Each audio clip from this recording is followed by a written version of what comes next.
Just got a new phone and don't want to lose your WhatsApp chats? In this quick guide, you'll see exactly how to move everything from your old phone to your new one. First, on your old phone, open WhatsApp and go to Settings, then Chats. Tap Chat Backup. Make sure the right Google Drive or iCloud account is selected for your backup. Turn on Include Videos if you want video files as well. Then tap Backup Now and wait for the backup to reach 100%. Now make sure your new phone is connected to Wi-Fi and has enough storage space for your chats and media. You're done with the old phone. Next, we'll restore everything on your new phone. On your new phone, install WhatsApp from the App Store or Google Play, then open it.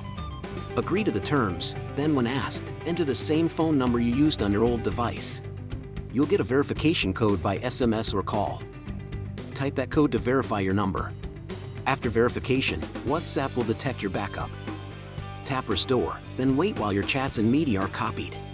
When the restore is complete, tap Next, set your name and profile photo, and continue. That's it. All your WhatsApp chats, photos, and videos are now on your new phone. Save this video and share it with someone who's about to switch phones.